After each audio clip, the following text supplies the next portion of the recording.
Hello नमस्कार साथियों, स्वागत करते हैं आप सभी का फिक्स टारगेट 2.0 परिवार के एक और नई क्लास में।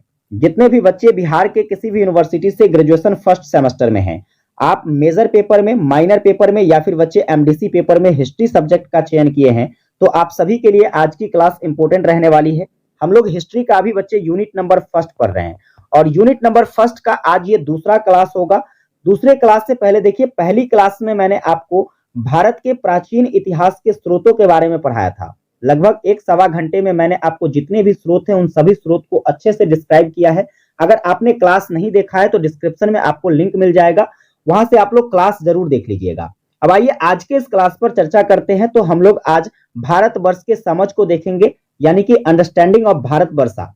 हम अंडरस्टैंडिंग ऑफ भारतवर्षा की बात करते हैं बच्चे, तो देखिए वर्ल्ड के मैप पर हमारा भारत कुछ इस प्रकार से देखने को मिलता है ना। ये हमारा भारत का क्या है, तो वर्तमान भौगोलिक क्षेत्र है। अब इस वर्तमान भौगोलिक क्षेत्र को और जब भारत के प्राचीन भौगोलिक क्षेत्र की तुलना करते हैं तो उस दोनों में बच्चे आपको काफी ज्यादा अंतर देखने को मिलेगा। अब ये अंतर क्या है, हम आज के इस क्लास के माध्यम से इस अंतर को समझेंगे। इसके बाद जो हमारा वर्तमान में भारत का भूभाग है, ये वाला है ना, इसको हम लोग देखेंगे कि इसमें कौन कौन से स्थलाकृति हैं। स्थलाकृति वाला टॉपिक आप अच्छे से समझिएगा, क्योंकि इससे जो है हर यूनिवर्सिटी के एग्जाम में प्रीवियस ईयर का जब क्वेश्चंस देखिएगा तो देखने को मिलेगा कि क्वेश्चन पूछा गया है। जैसे कि आपका भारत का मैदानी भूभाग हो जाता है, पहाड़ी भूभाग हो जाता है, तटीय भूभाग हो जाता है। तो इस तरह की सारे टॉपिक को हम लोग भारत की स्थलाकृतियों में पढ़ेंगे। और आखिर में बच्चे हम लोग भारत की जो प्राचीन सांस्कृतिक परंपरा रही है, भारत के प्राचीन सांस्कृतिक परंपरा और उसकी विशेषताओं के बारे में जानेंगे। तो ये सारा टॉपिक हम आज के इस क्लास में कवर करने वाले हैं। क्लास थोड़ा सा लंबा हो सकता है, लेकिन आपके एग्जाम के दृष्टिकोण से इंपॉर्टेंट है। तो आप लोगों से रिक्वेस्ट है भाई, सेशन को शेयर नहीं किए हैं तो शेयर कर दीजिए, ताकि सारे बच्चे क्लास को ज्वाइन कर सके। और यूट्यूब पर आपको ऐसी कंटेंट कभी नहीं मिलेगी, इसलिए बेहतरीन कंटेंट के साथ अगर तैयारी करनी है बच्चे तो ज्यादा से ज्यादा शेयर कीजिए और ज्यादा से ज्यादा बच्चों को क्लास से जोड़िए। सेशन को लाइक नहीं किए हैं तो लाइक कर लेना और चैनल पर नए हैं तो सब्सक्राइब कर लेना। चलिए बच्चे, बात करते हैं हम लोग टॉपिक की। तो सबसे पहले देखेंगे यहां पर हम लोग भारतवर्ष की समझ। भारतवर्ष की समझ कहने का मतलब यह है कि भारत का जो प्राचीन स्थिति रहा है, फिर भारत का जो वर्तमान स्थिति रहा है, उन दोनों को तुलना करते हुए हम भारत का एक छोटा सा परिचय करेंगे, ताकि भारत के बारे में हमें कुछ जानकारी समझ में आ जाए। देखिए, बात करते हैं हम लोग भारत की बच्चे, किसकी बात करते हैं, भारत की बात करते हैं। तो भारत जो हमारा है यह एशिया महादेश के अंतर्गत आता है। कौन से महादेश में आता है बच्चे, आप कहोगे सर एशिया महादेश में आता है। देखिए, आप कमेंट करके बताइएगा कि महादेशों की कुल संख्या कितनी है, टोटल कितने महादेश हैं, आप लोग कमेंट करके बताइए। जिसमें से एक तो आपका एशिया महादेश हो गया, बाकी जो भी महादेश है उसका नाम कमेंट में लिखिए, देखते हैं कितने बच्चों को पता है। अब बात करें हम भारत की, तो भारत जो है हमारा, एक तो ये जानकारी आपको याद रखना है, एशिया महादेश के अंतर्गत आता है। लेकिन एशिया महादेश में भी जो हमारा भारत है वह दक्षिण एशिया में अवस्थित है बच्चे। कौन सी एशिया में अवस्थित है, दक्षिण एशिया में। चलिए आगे देखेंगे तो क्षेत्रफल की दृष्टि से जो हमारा भारत है यह पूरे विश्व में 7वें नंबर का देश है। सबसे पहले नंबर पर क्षेत्रफल की दृष्टि से आपका क्या आ जाता है, तो रूस आ जाता है ना। रूस जो है जिसके पास बहुत बड़ा क्षेत्रफल है, यह आपके पहले स्थान पर है। भारत हमारा 7वें स्थान पर है। जनसंख्या की दृष्टि से हम बात करते हैं तो जनसंख्या की दृष्टि से हमारा भारत जो है यह पहला स्थान पर आता है। यह सब लॉकडाउन का देन है ना। लॉकडाउन से पहले पहला स्थान पर आपका चाइना आता था, ठीक है, चाइना आता था। लेकिन हम चाइना को भी बीट कर चुके हैं। अभी 140 करोड़ से ज्यादा आबादी के साथ जो है हमारा भारत अभी पहले स्थान पर है जनसंख्या की दृष्टि से। ये आपके वर्तमान परिस्थिति को दर्शाता है। लेकिन हम बात करते हैं भारत के प्राचीन स्थिति की बच्चे। किसकी बात करते हैं, भारत के प्राचीन स्थिति की। तो हमारा भारत का जो प्राचीन स्थिति रहा था कुछ इस प्रकार से रहा था, जैसे कि फिगर में देखिए ध्यान से। ये जो आपका प्राचीन मैप है जो कि महाभारत के काल में बनाया गया था। कौन से काल में बनाया गया था बच्चे, महाभारत के काल में। आप देख रहे हो कि इसका भौगोलिक क्षेत्र कितना विस्तृत है। लेकिन वर्तमान के मैप को जब आप देखिएगा तो आपको देखने को मिलेगा कि यहाँ पर बहुत सारे क्षेत्र जो है ये कट गए हैं भारत से। अब ये कटा किसके रूप में, तो जैसे कि आपका पाकिस्तान हो गया, अफगानिस्तान, भूटान, नेपाल, बांग्लादेश, ये सब जो देश है, देखिए यहाँ से आपका पाकिस्तान कट गया, फिर यहाँ पर जो है आपका अफगानिस्तान कट गया, इधर से नेपाल कट गया, इधर से भूटान कट गया और यहाँ से बांग्लादेश कट गया। तो इस तरीके से जो है सारे क्षेत्र कट कट के जो है हमारा भारत मात्र अब जो है इस प्रकार से बच गया है। समझ गए ना। तो ये परिवर्तन थोड़ा सा देखने को मिले हैं भौगोलिक क्षेत्रों को लेकर। लेकिन इसके अतिरिक्त भी और भी भारत से संबंधित बहुत सारी जानकारी है। जैसे कि हम बात करते हैं हिंदू पौराणिक कथा की, तो हिंदू पौराणिक कथा के अनुसार यह जानकारी निकल कर आता है कि हमारा भारत जो है, जिसे वेदों की भूमि कहा जाता है। आप कहोगे सर वेदों की भूमि? हाँ, देखिए वैदिक काल में हमारे भारत में प्यारे बच्चे कई सारे वेदों की रचना की गई। टोटल वेदों की संख्या कितनी है? 4 वेद हैं, ऋग्वेद, सामवेद, यजुर्वेद और अथर्ववेद। ये चारों वेद भारत के भौगोलिक स्थिति या फिर भारत की सामाजिक, राजनीतिक सभी दृष्टिकोण को दिखाता है। इसलिए हम कह सकते हैं कि हमारा भारत जो है यह वेदों की भूमि है। इसके साथ साथ बच्चे भारत जो है हमारा, यहाँ पर कई सारे देवी देवताओं का भी जन्म हुआ है। इसलिए यह भी कहा जाता है कि हमारा भारत जो है हिंदू शास्त्र के अनुसार यह बहुत सारे देवी देवताओं का जन्म स्थली भी रहा है। जैसे कि हम बात करें हिंदू पौराणिक कथाओं की, तो हिंदू पौराणिक कथाओं में बच्चे आपको बहुत सारी ऐसी घटना देखने को मिलेगी। जैसे रामायण, रामायण में आप लोगों ने राम के कांड को देखा था, है ना। राम जी जिसको हम लोग हिंदू धर्म में देवता का रूप मानते हैं, देवता के रूप में उसे पूजा करते हैं, इनका जन्म जो है हमारे भारत के अयोध्या में हुआ था। वहीं पर जैसे कि हम बात करते हैं द्वापर युग में आपने देखा था कृष्ण जी को, है ना। कृष्ण जी का जन्म जो है द्वारिका में होता है बच्चे। कहां पर होता है? द्वारका भी आपके भारत में ही है। वैसे ही महाभारत कांड को देखिए, महाभारत में बच्चे आपको कृष्ण जी और इसके बाद जो है अर्जुन के बारे में देखने को मिलता है ना। कृष्ण और अर्जुन की कहानी देखने को मिलती है। वैसे तो महाभारत बहुत बड़का महाकाव्य है, इसमें आपको बहुत सारे पात्र देखने को मिलेंगे। उस पात्रों की व्याख्या करना या फिर उस पर चर्चा करना अपने आप में जो है एक चुनौती समान है। इसलिए आप बस इतना याद रखोगे कि महाभारत में प्यारे बच्चे कृष्ण और अर्जुन का जो है चर्चा किया गया है, उसके जो है उसकी जो लीलाएं थी, उसकी लीलाओं के बारे में बताया गया है।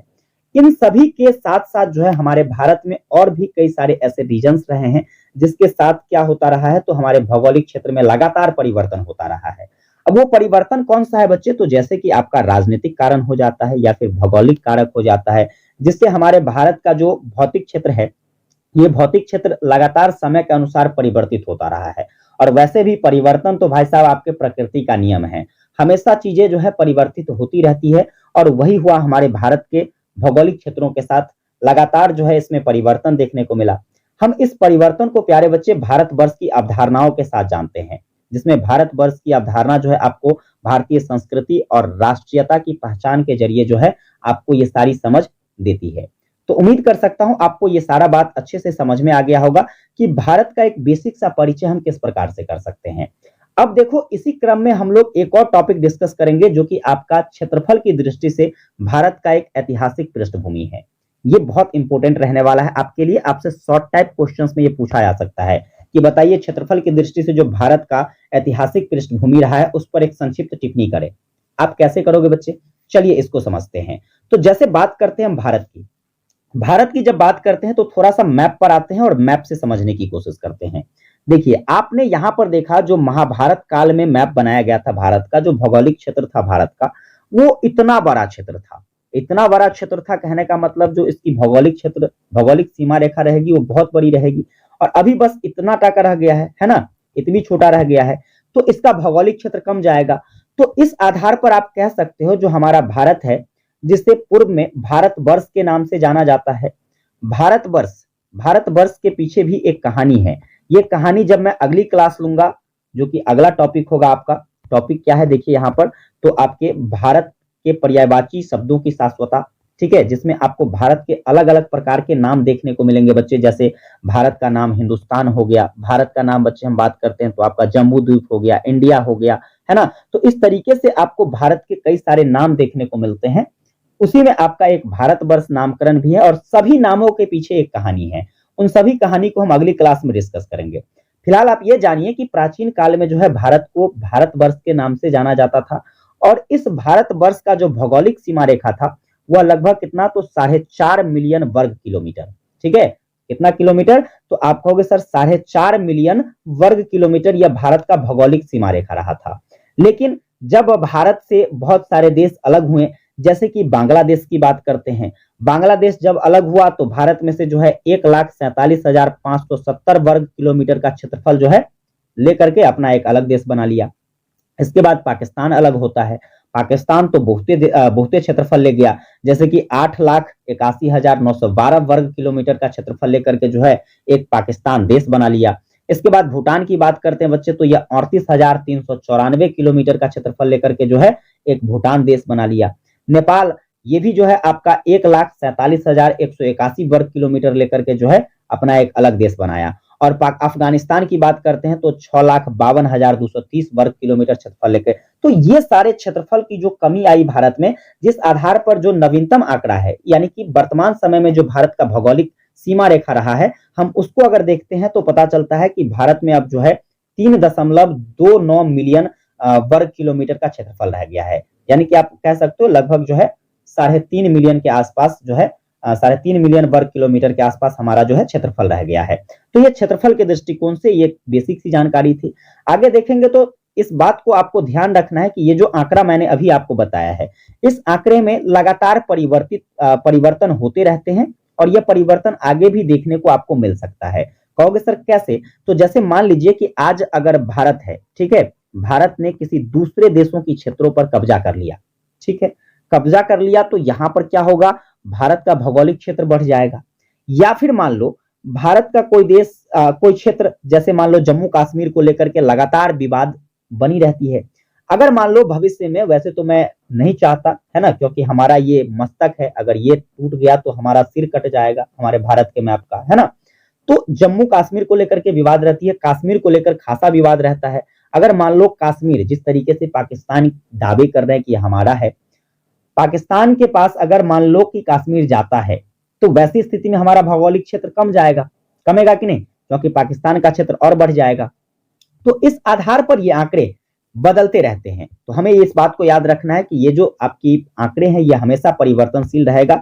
इसके अलावा जो है आप ये कह सकते हो कि भारतवर्ष का जो एक सटीक सीमा है, इसका निर्धारण करना या फिर इस सटीक सीमा रेखों को या भौगोलिक क्षेत्रों को परिभाषित करना, यह बहुत कठिन काम है, क्योंकि इसमें आपको सांस्कृतिक, ऐतिहासिक और राजनीतिक दृष्टिकोण से लगातार परिवर्तन होता हुआ दिखाई देगा। तो मैं उम्मीद कर सकता हूं कि ये जो प्यारे बच्चे क्षेत्रफल की दृष्टि से हमारे भारत का जो ऐतिहासिक पृष्ठभूमि रहा है, इसको आप अच्छे से समझ गए होंगे कि कैसे हमारे भारत की पृष्ठभूमि, भारत का जो भौगोलिक क्षेत्र था, यह कितना विकसित था और कैसे यह जो है अलग अलग टुकड़ों में बंटने के बाद एक छोटा सा क्षेत्र बच गया। समझ गए?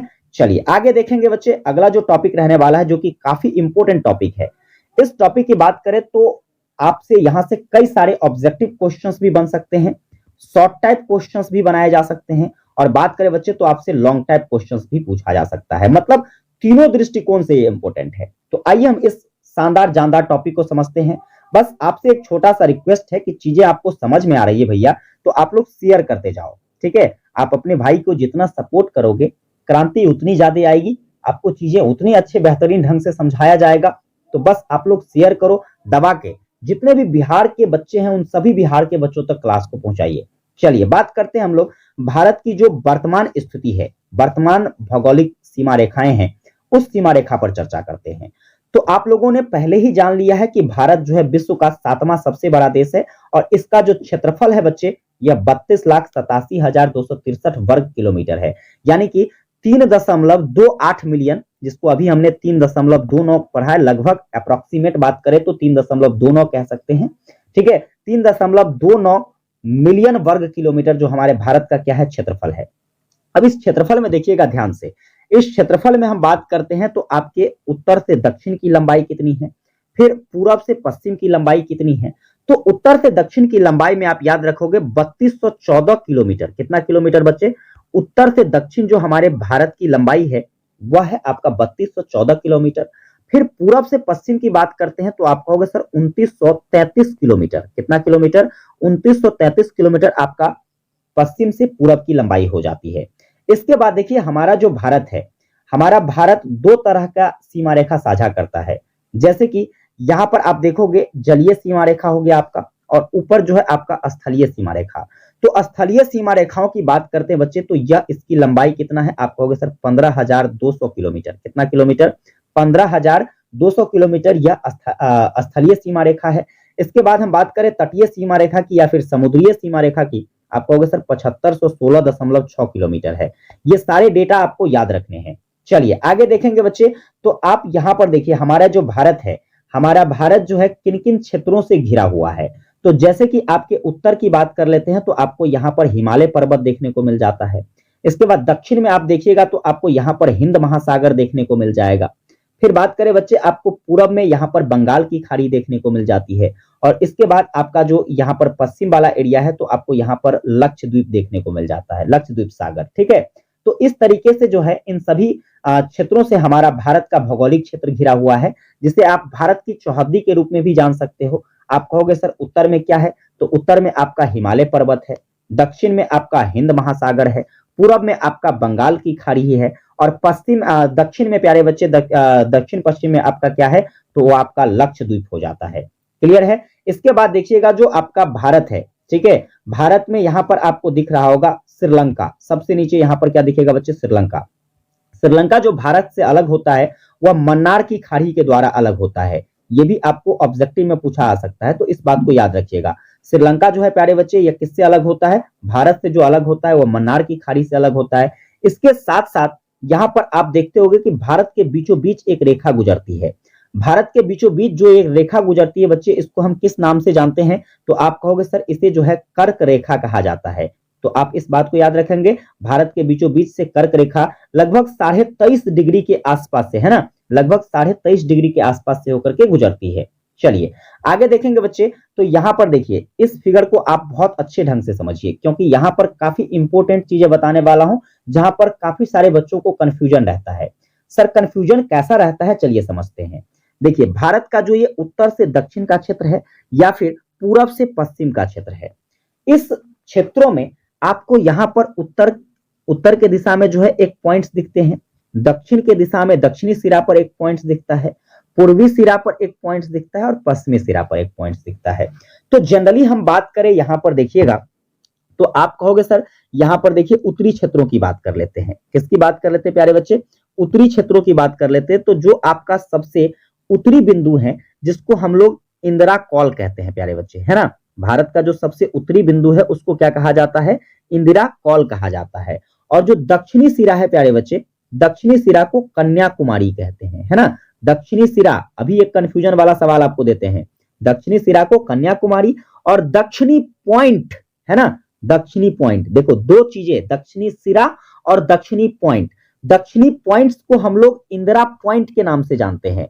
इसमें बच्चे बहुत ज्यादा फंसते हैं, इस बात को याद रखिएगा। जब पॉइंट की बात होगी दक्षिणी पॉइंट तो आप कहोगे सर इंदिरा पॉइंट, वहीं पर देखिएगा अगर दक्षिणी सिरा तो कन्याकुमारी, और फिर अगर उत्तरी सिरा की बात करें तो इंदिरा कॉल। इस दोनों में बच्चा बहुत फंसता है, इस बात को याद रखिएगा। फिर आगे आइए देखिए, यहां पर बच्चे हम बात करते हैं जैसे कि आपका पूर्वी सिरा हो जाता है। पूर्वी सिरा पर यहां पर आपको किबुतु देखने को मिलेगा। क्या देखने को मिलेगा बच्चे, किबुतु। और इसके बाद जो आपका पश्चिमी सिरा है यहां पर आपको गुमार मोट देखने को मिलेगा। ये आपके भौगोलिक क्षेत्रों का क्या है, तो एक सबसे एंड पॉइंट आपको चारों दिशाओं में देखने को मिलती है।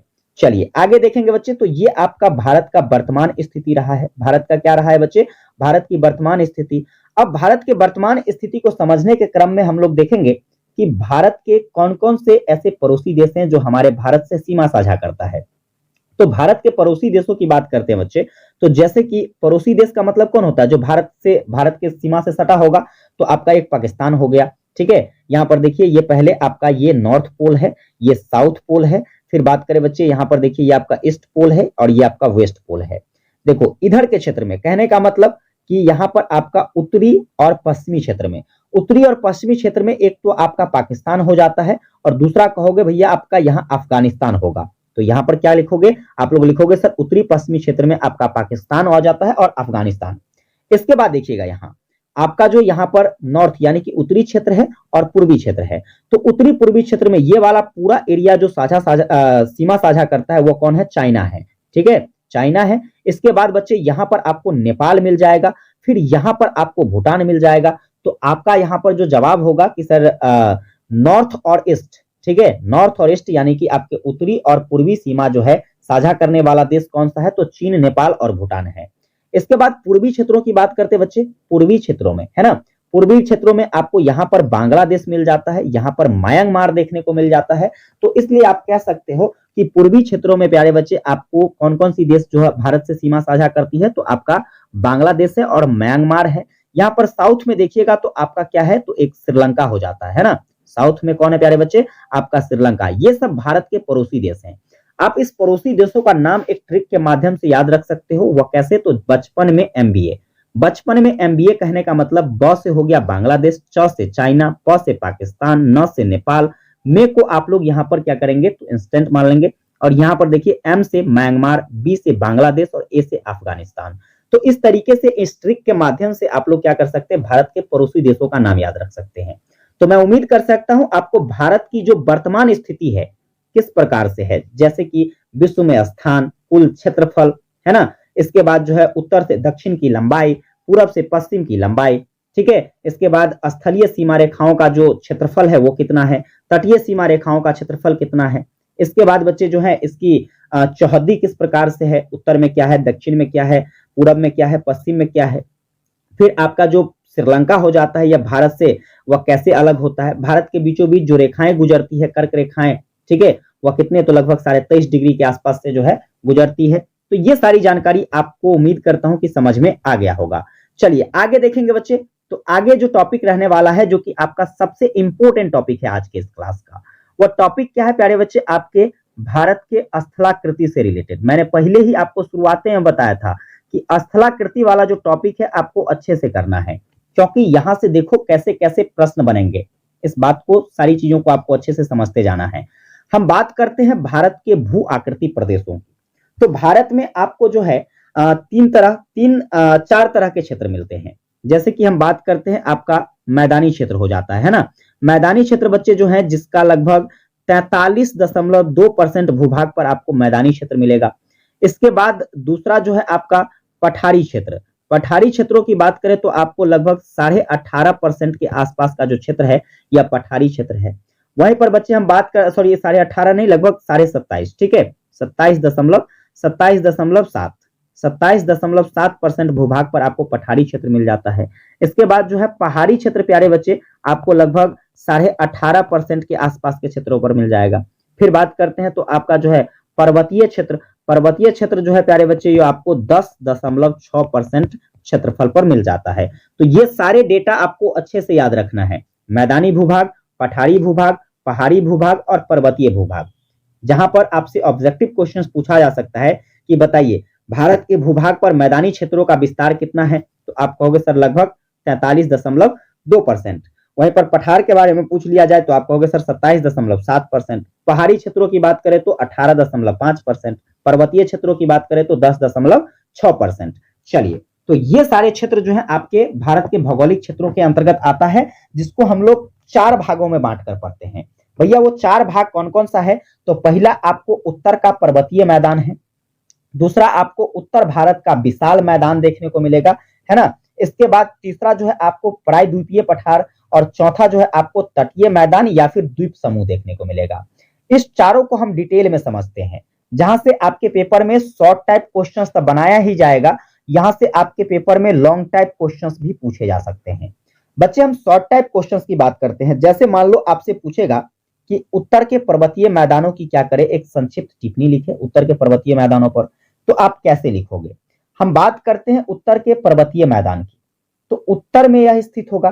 भारत का मैप यहां पर आपको दिख रहा है, देखिए भारत के मैप में जब आप इसको देखेंगे तो आपको ये वाला जो एरिया है, ये वाला एरिया, ये पूरा एरिया बच्चे आपके पर्वतीय मैदान है, जो कि भारत का उत्तर पर्वतीय मैदान है।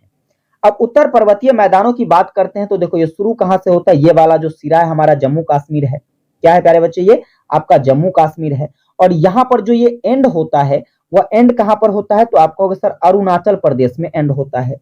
अर्थात आप कह सकते हो कि भारत का जो यह पर्वतीय क्षेत्र है यह पश्चिम में जम्मू कश्मीर से शुरू होता है और पूरब में अरुणाचल प्रदेश पर जाकर के खत्म होता है। इतने क्षेत्रों में यह आपको देखने को मिल जाएगा।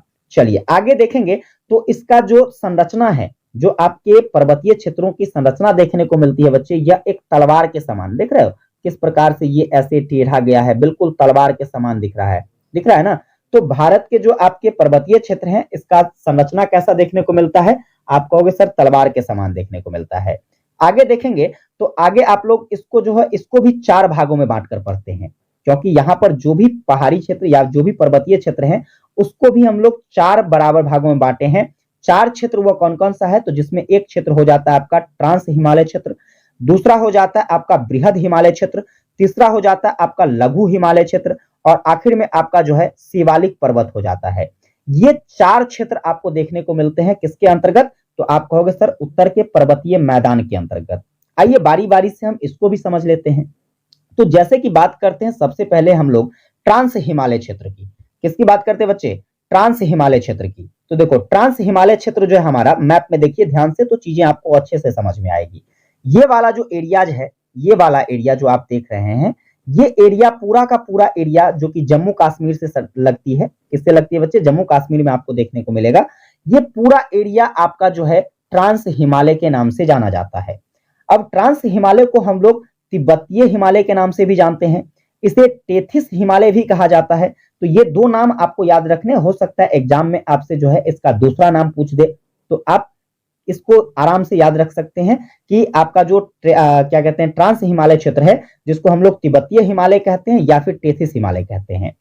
इसके अगर लंबाई चौड़ाई की बात करें बच्चे, तो लंबाई देखो ये टेथिस हिमालय जो है, इसकी लंबाई आप कहोगे सर 965 किलोमीटर जो है या लंबा है, और चौड़ाई की बात करें तो इसकी चौड़ाई 40 से लेकर के 225 किलोमीटर तक इसकी क्या मानी जाती है, चौड़ाई मानी जाती है। क्लियर है आपको लंबाई चौड़ाई या फिर इसका जो नामकरण है वो किस प्रकार का है, ये सारी चीजें आप समझ गए। अब आइए बात करते हैं, जो ये पठार है, ये आपका पहाड़ी क्षेत्र जो है, पर्वतीय क्षेत्र, ये बना कैसे है।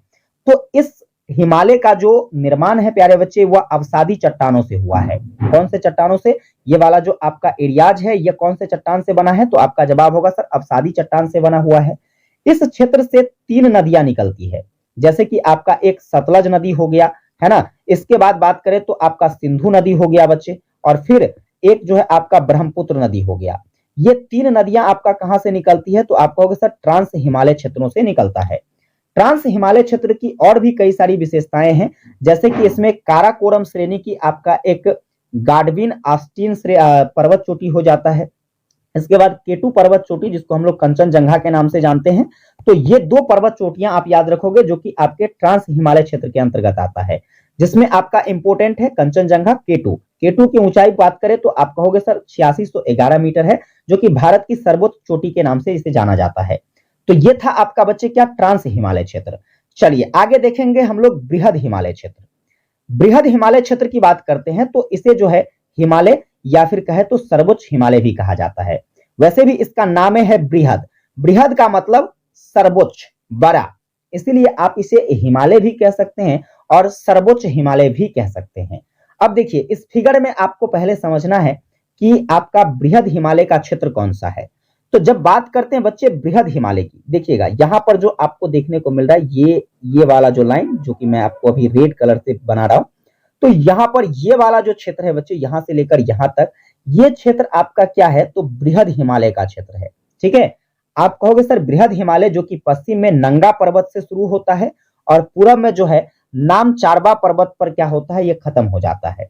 इस श्रेणी की टोटल चौड़ाई प्यारे बच्चे आपका 25 किलोमीटर है और लंबाई की बात करें तो आपका 2500 किलोमीटर है।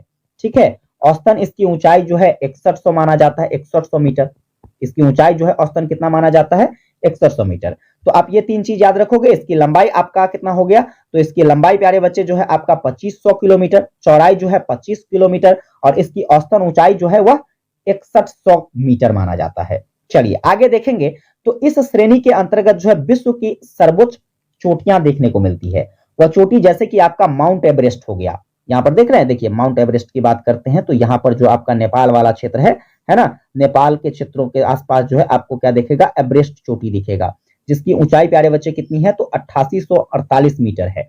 इसके बाद आपको कंचनजंगा देखने को मिल जाता है। ये जो आपका यहाँ पर देख रहे हो कंचनजंगा, ये कंचनजंगा जो है आपको, जिसकी ऊंचाई जो है कितना है, 8598 मीटर है। ये भी आपका बृहद हिमालय क्षेत्र के अंतर्गत ही आता है।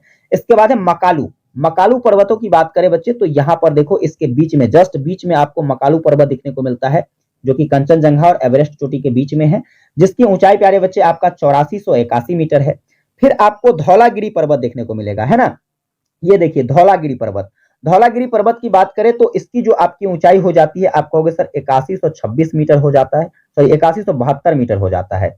और इसके बाद आपको नंगा पर्वत देखने को मिलेगा। कौन सा पर्वत, ये देखिए यहाँ पर जो है इसके आसपास में आपको नंगा पर्वत देखने को मिलता है, जिसकी ऊंचाई 8126 मीटर है बच्चे। कितना मीटर है, 8126 मीटर। और यहीं से आपका जो है नंगा पर्वत से ही क्या होता है, आपका बृहद हिमालय क्षेत्र शुरू होता है और जाकर के कहां पर खत्म होता है, तो आपका जो है नामचारवा पर्वत श्रेणी पर खत्म हो जाता है। इसमें और भी आपको कई सारे पर्वत श्रेणी देखने को मिलेगा, जैसे कि अन्नपूर्णा, यहाँ पर देखिए ये अन्नपूर्णा की चोटी है। इसके बाद हम बात करते हैं तो आपका नंदा चोटी देखने को मिलेगा, है ना। और इसके बाद जो है आपका नामचारवा। ये सभी चोटियां जो है, जो कि एक भारत की या फिर कहे तो विश्व की सर्वोच्च चोटियों में से एक मानी जाने वाली चोटियां आपको बृहद हिमालय क्षेत्र के अंतर्गत देखने को मिल जाता है। इस श्रेणी में आपको सिंधु, सतलज, गंगा, यमुना, दिहाग, ये सारी नदी घाटियां भी स्थित है। आपका जो बृहद हिमालय क्षेत्र है इसमें कौन कौन सी नदी घाटी देखने को मिलती है, तो आप कहोगे सर सिंधु, इसके बाद सतलज, फिर गंगा, फिर यमुना, इसके बाद दिहाग, ये सारी नदी घाटियां आपके बृहद हिमालय क्षेत्र में देखने को मिल जाती है। आगे बात करते हैं तो देखिएगा नेपाल में जो आपका माउंट एवरेस्ट है, यहाँ पर देखिए जो कि मैंने आपको अभी दिखाया है माउंट एवरेस्ट, ठीक है। माउंट एवरेस्ट की बात करते हैं प्यारे बच्चे, तो माउंट एवरेस्ट को नेपाल में जो है सागर माथा के नाम से जाना जाता है। ये इंपॉर्टेंट फैक्ट्स है, इसको आप अच्छे से याद रखिएगा। सागर माथा के नाम से किसको जाना जाता है बच्चे, तो नेपाल को। चलिए आगे, नेपाल में जाना जाता है माउंट एवरेस्ट को। आगे माउंट एवरेस्ट का जो नामकरण है प्यारे बच्चे 1865 में किया जाता है, जो कि भारत के एक महान सर्वेक्षक जिसका नाम था जॉर्ज एवरेस्ट, है ना, इसलिए इसको एवरेस्ट चोटी भी कहते हैं, माउंट एवरेस्ट। तो इसी जॉर्ज एवरेस्ट के नाम पर 1865 ईस्वी में इसका नामकरण किया जाता है। इस श्रेणी में आपको बहुत सारे दर्रे भी देखने को मिल जाते हैं, जैसे कि सीप किला का दर्रा, जोजिला का दर्रा, बारालाचा का दर्रा, इसके बाद जो है नाथुला का दर्रा। इस तरीके से बच्चे जो है आपको कई सारे दर्रे देखने को मिल जाएंगे। तो आपको याद रखना है, पेपर में आपसे ऑब्जेक्टिव में पूछा जा सकता है, बताइए सीप किला दर्रा जो है यह किस पर्वतीय क्षेत्र के अंतर्गत आता है, तो आप कहोगे सर बृहद पर्वतीय क्षेत्र के अंतर्गत आता है। इसके साथ साथ जो है इस श्रेणी में आपको गंगा और यमुना नदी का जो है उद्गम स्थल भी देखने को मिलता है, ठीक है। बृहद हिमालय क्षेत्र से आपके गंगा नदी का भी उद्गम स्थल देखने को मिलता है और इसके बाद जो है आपके यमुना नदी का भी उद्गम स्थल देखने को मिलता है। तो बच्चे एक बार आप लोग कमेंट करके बताइएगा कि गंगा नदी और यमुना नदी का उद्गम स्थल क्या है, ठीक है, उसका नाम क्या है, फटाफट से आप लोग कमेंट करके बताइए। इसके साथ साथ इसमें मैन सेंट्रल थ्रस्ट के द्वारा जो है बृहद हिमालय लघु हिमालय से क्या होता है, हमारा जो ये बृहद हिमालय है, जो कि मैंने अभी आपको इस बृहद हिमालय के बारे में बताया, इसके जस्ट नीचे जो है आपको लघु हिमालय देखने को मिलेगा।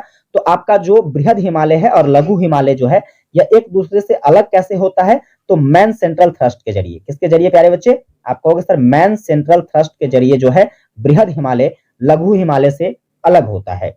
तो ये उम्मीद करता हूं आपको बृहद हिमालय के बारे में जो जानकारी मैंने अभी बताया है आपको अच्छे से समझ में आ गया होगा।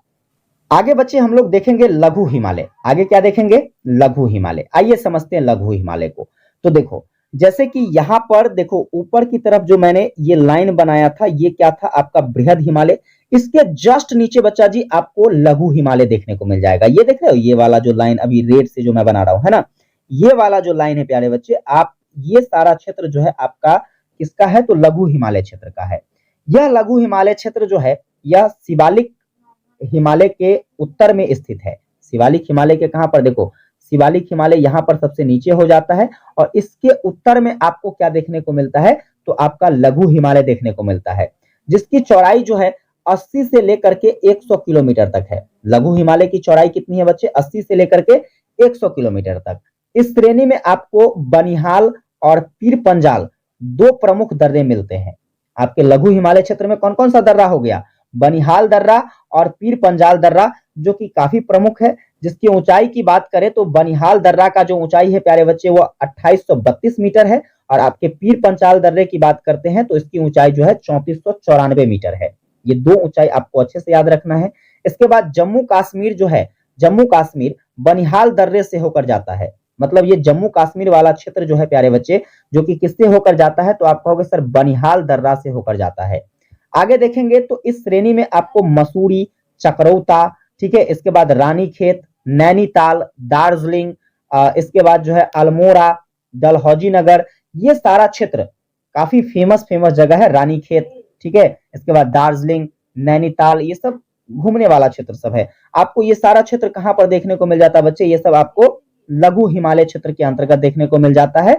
और देखिए आपका जो लघु हिमालय क्षेत्र है, जैसे कि आपने यहां पर देखा था कि आपका जो बृहद हिमालय क्षेत्र है वह लघु हिमालय क्षेत्र से मैन सेंट्रल थ्रस्ट के जरिए अलग होता है। लेकिन यहाँ पर जो आपका लघु हिमालय क्षेत्र है प्यारे बच्चे, यह शिवालिक से जो है मेन बाउंड्री फॉल्ट के जरिए अलग होता है। अब आइए आगे समझेंगे हम लोग किसको, तो बच्चे आगे हम लोग समझेंगे शिवालिक श्रेणी को। शिवालिक श्रेणी की अगर बात करते हैं तो देखिए, ये वाला जो सबसे नीचे वाली लाइन आपको दिख रहा है, ये वाला लाइन है ना, सबसे नीचे वाला जो लाइन दिख रहा है बच्चे, यह आपका क्या है, तो शिवालिक पर्वत श्रेणी है। शिवालिक पर्वत श्रेणियों की हम बात करें तो आपको यह लघु हिमालय के दक्षिण में देखने को मिलता है। जैसे मैंने बताया था आपको, लघु हिमालय क्षेत्र जो है शिवालिक के उत्तर में देखने को मिलता है, वैसे ही आपका शिवालिक जो है यह लघु के दक्षिण में देखने को मिलता है। इस श्रेणी का विस्तार जो है आपके पश्चिम में पाकिस्तान, पंजाब के पोटावार बेसिन से पूर्व में कोसी नदी तक देखने को मिलती है। जैसे कि यहाँ पर देखिए, आपका जो ये शिवालिक पर्वत है, ये आपका जो है यहाँ पर पंजाबी क्षेत्र जो कि आपके पाकिस्तान में पड़ता है, एक पंजाब आपका भारत में है और एक पंजाबी क्षेत्र जो है आपका कहां पर, पाकिस्तान में। तो पाकिस्तान वाला पंजाबी क्षेत्र से जो है इसकी शुरुआत देखने को मिलती है पोटवार बेसिन से, और इसका जो अंत देखने को मिलता है प्यारे बच्चे, यहाँ पर आपके जो बिहार के क्षेत्र हैं, ठीक है, बिहार के क्षेत्र में कोसी नदियां बहती है ना, कोसी नदी जिसको बिहार का क्या कहा जाता है, बताइए तो कमेंट करके फटाफट से। कोसी नदी जिसको बिहार का शोक कहते हैं बच्चा जी, क्या कहते हैं, बिहार का शोक किस नदी को कहा जाता है, कोसी नदी को। तो ये यहां तक जो है आपका क्या फैला हुआ है, तो शिवालिक श्रेणी फैला हुआ है। इस श्रेणी की जब ऊंचाई की बात करते हैं तो आप कहोगे सर 600 मीटर से लेकर के 1500 मीटर तक आपके शिवालिक श्रेणी की ऊंचाई हो जाती है, ठीक है। इसकी चौड़ाई जो है प्यारे बच्चे आपका 10 से लेकर के 50 किलोमीटर तक के बीच में है। तो ये आपका क्या जानकारी था, शिवालिक श्रेणी से संबंधित जानकारी था। आगे हम लोग देखेंगे तो जो आपका लघु हिमालय से हिमालिक शिवालिक को जो पृथक करने वाली घाटियां हैं, उसमें पश्चिम में आपका दून, जिसे हम लोग देहरादून के नाम से जानते हैं, पूरब में आपका हो जाता है द्वारा, जिसको हम लोग हरिद्वार के नाम से जानते हैं।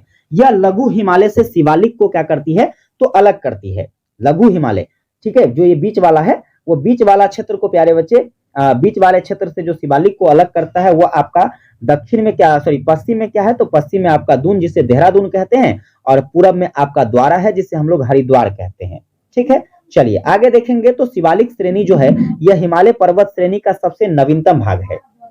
यानी कि ये वाला जो आपका श्रेणी है बच्चे, शिवालिक श्रेणी, यह आपके हिमालय पर्वत का जो है यह सबसे नवीनतम, यानी कि सबसे नजदीक वाला जो है क्या माना जाता है, तो भाग माना जाता है।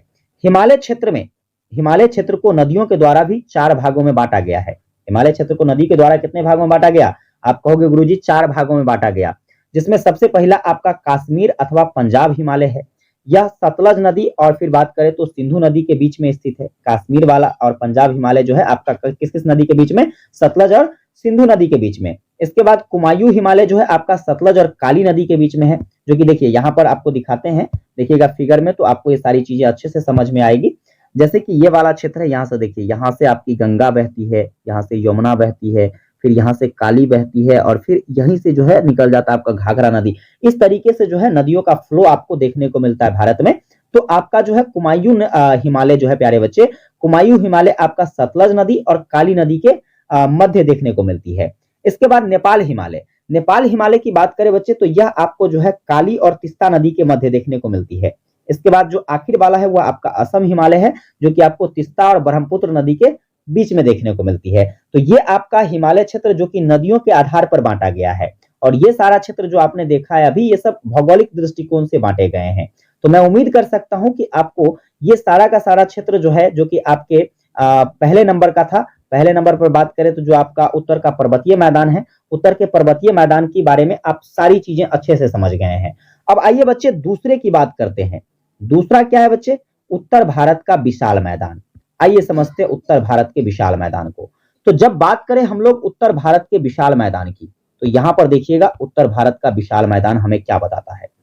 उत्तर भारत के विशाल मैदान के बारे में बात करते हैं तो देश का लगभग 7.5 लाख वर्ग किलोमीटर का जो क्षेत्र है वह आपके मैदानी क्षेत्र के अंतर्गत आता है। ये वाला हरा वाला क्षेत्र तुम देख रहे हो, देखो हरा वाला क्षेत्र, ये सभी के सभी क्षेत्र जो हैं आपके मैदानी भूभाग के अंतर्गत आता है बच्चे। किसके अंतर्गत आता है, आप कहोगे गुरुजी ये सभी के सभी जो हैं यह मैदानी भूभाग के अंतर्गत आता है, जिसका क्षेत्रफल लगभग कितना है, आप कहोगे सर 7.5 लाख वर्ग किलोमीटर है ना, जो कि भारत का एक बहुत बड़ा क्षेत्र है। इसकी आकृति आप देख रहे हो कि यहाँ पर धनुष के आकार का है बच्चे। किसके आकार का है, धनुष के आकार का। तो आप कहोगे कि हमारे भारत में जो है उत्तर भारत के जो विशाल मैदानी भूभाग है उसकी आकृति कैसी देखने को मिलती है, तो धनुष के समान देखने को मिलती है। इसके चौड़ाई की बात करें, इसकी चौड़ाई जो है प्यारे बच्चे, यह पश्चिम से जो पूरब है वह पश्चिम से पूरब कितना चौड़ा है, तो 480 किलोमीटर। ठीक है, पश्चिम में एवं पूर्व में जो है क्रमशः आपको कितना 480 और 145 किलोमीटर के आसपास देखने को मिल जाती है। इसके बाद देखिए हिमालय से जो निकलने वाली नदियां हैं, जैसे कि आपका गंगा हो गया, है ना, यहां से देखो ये वाला जो आपको सारे रिवर्स, ये जो रिवर्स देखने को मिल रहे हैं ये आपका गंगा नदी हो गया। इसके बाद यहाँ से जो नदियां देखने को मिल रही है ये आपका यमुना नदी है। इसके बाद आपका ब्रह्मपुत्र नदी है। ठीक है, यहाँ से देखो ये काली नदी निकलती है, यहाँ से घाघरा नदी निकलती है ना। तो इस तरीके से जो है आपको कई सारी नदियां यहाँ पर देखने को मिलती है। और ये सारी नदियां जहां से आपको क्या हुआ, तो बहुत सारी मिट्टियों को बहाकर लाया गया, और बहुत सारी मिट्टियों को जब ये बहाकर लाती है अपने साथ, तो ये इस क्षेत्र में क्या होता है, फैल जाता है ना। इस क्षेत्र में ये फैल जाता है। तो नदियों द्वारा बहाकर लाई गई मिट्टी जो कि आपकी जलोढ़ मृदाएं हैं, ठीक है, जो कि आपकी क्या कहलाती है, तो आपकी खादर मिट्टी कहलाती है। तो खादर मिट्टी तो काफी ज्यादा उपजाऊ होता है, तो इसीलिए यह क्षेत्र प्यारे बच्चे जो है यह काफी उपजाऊ क्षेत्र माना जाता है। समझ गए। चलिए आगे देखेंगे हम लोग। तो इसके संरचनाओं की विशेषताओं के आधार पर हम लोग इसे 4 भाग में बांटते हैं। मतलब ये जो आपके मैदानी भाग का संरचना है, इस मैदानी भाग की जो संरचना को देखते हैं तो हम इसे 4 भाग में बांट देते हैं। जैसे कि पहला हो जाता है आपका भावर। भावर क्या है, तो देखो भावर की बात करते हैं तो यह एक जो है कंकर पत्थर वाला मैदान है। मतलब वैसा मैदान, जैसे कि देखो कोई भी पहाड़ से क्या होता है, तो नदियां डायरेक्ट जब निकलती है तो पहाड़ तो भाई यहां पर कंकर पत्थरों का भंडार होता है। तो जब ये डायरेक्ट यहां से निकल रही है, मतलब अपने साथ क्या करेगा, कंकर पत्थर को बहा के लाएगा। तो ये कंकर पत्थर जो है यह जिस शुरुआती क्षेत्रों में बिछ जाता है ना, कि जिस शुरुआती क्षेत्र में बिछ गया वही जो है बच्चे क्या कहलाएगा, ये भावर कहलाएगा। क्या कहलाएगा, भावर, क्योंकि यहां पर कंकर पत्थर वाला मैदान आपको देखने को मिलेगा। यह आपको जो है शिवालिक तलहटी में सिंधु नदी से ताप्ती नदी के बीच देखने को मिलती है। कहां पर आपको देखने को मिलती है, जो ये शिवालिक वाला क्षेत्र है, शिवालिक वाला क्षेत्र बच्चे, ठीक है, ये शिवालिक वाले क्षेत्र की बात करें तो यहां पर आपको, जहां पर सिंधु नदी बहती है और फिर तीस्ता नदी बहती है, इसके बीचों बीच जो है आपको ये वाला भाग देखने को मिल जाएगा। और इसका विस्तार क्षेत्र जो है यह हिमालय एवं गंगा नदी के बीच देखने को मिलती है। ये हिमालय और इसके बाद जो है बच्चे आपको यहाँ से जो गंगा नदी बहती है इसके बीच में आपका जो है क्या देखने को मिलता है, तो भावर क्षेत्र देखने को मिलता है। आगे चलिए, आगे देखेंगे तो आपका तराई प्रदेश है। आगे क्या है बच्चे, तराई प्रदेश। तराई प्रदेश की बात करें तो आपका उत्तराखंड से लेकर के असम तक का जो क्षेत्र है, यह क्षेत्र जो कि आपको जहां पर कंकर पत्थर, रेत या फिर चिकनी मिट्टी, इन सभी चीजों से बना हुआ जो है मिट्टी देखने को मिलती है, जो कि काफी उपजाऊ होता है। क्योंकि यहाँ पर थोड़े बहुत कंकरीली पथरीली मिट्टियां भी देखने को मिलेगी, रेत यानी कि बलुई मिट्टी भी देखने को मिलती है, चिकनी मिट्टी भी देखने को मिलती है। तो ये सारे जो क्षेत्र हैं, जो तराई प्रदेश का क्षेत्र होता है प्यारे बच्चे, यह उपजाऊ माना जाता है। और इसकी चौड़ाई जो होती है यह 15 से लेकर के 30 किलोमीटर तक का जो क्षेत्र है, ये आपके मैदानी भूभाग में 15 से लेकर के 30 किलोमीटर तक का जो क्षेत्र है प्यारे बच्चे, यह किसके नाम से जाना जाता है, तो आप कहोगे सर तराई प्रदेश के नाम से जाना जाता है। चलिए आगे हम लोग देखते हैं। तो अगला आपका आ जाता है बांगर भाग। बांगर भाग क्या होता है, तो देखिए यह प्राचीन जलोढ़ मिट्टी से निर्मित मैदानी क्षेत्र होता है। मतलब जो जलोढ़ मिट्टी, जैसे कि हमारे आसपास के एरियाज में जो है अभी मिट्टी जो होती है ये सभी के सभी जलोढ़ मिट्टी है। तो जो पुरानी जलोढ़ मिट्टी है, पुरानी जलोढ़ मिट्टी से निर्माण किसका हुआ है, बांगर भूभाग का। यह खादर की तुलना में जो है अधिक ऊंचा क्षेत्र होता है। मतलब जो खादर भूभाग है उसके तुलना में क्या होता है, यह अधिक ऊंचा होता है। और सामान्यतः इन क्षेत्रों में जो है बाढ़ का पानी नहीं पहुंच पाता है। जब बाढ़ की पानी नहीं पहुंच पाएगा तो बताइए यह भूमि उपजाऊ होगा, बिल्कुल नहीं होगा। क्योंकि किसी भी फसल के उत्पादन के लिए आपको पर्याप्त मात्रा में पानी की जरूरत तो होती ही है। अब यहाँ पर पानी नहीं, क्योंकि यह काफी ऊंचा क्षेत्र है, ठीक है, ऊंचा क्षेत्र है तो यहाँ पर पानी नहीं पहुंचता है। तो इसके कारण हम ये कह सकते हैं कि जो आपका बांगर मिट्टी वाला भूभाग है वो बच्चे आपके कृषि के लिए उपयुक्त नहीं माना जाता है। और ये भूभाग जो है आपको सतलज के मैदान तथा गंगा नदी के मैदानी क्षेत्र के ऊपरी भाग में देखने को मिल जाएगा। इसके बाद आते हैं तो अगला भूभाग जो है आपका खादर। खादर की बात करते हैं तो आपका ये नवीन जलोढ़ मिट्टी से जमा हुआ क्षेत्र है। जहां पर जैसे कि नवीन की बात करें, जो वर्तमान समय में जो एक नई मिट्टी कह सकते हो आप नवीन को, ठीक है, नई जलोढ़ मिट्टी के द्वारा बना हुआ क्षेत्र जो है वो आपका खादर क्षेत्र कहलाता है।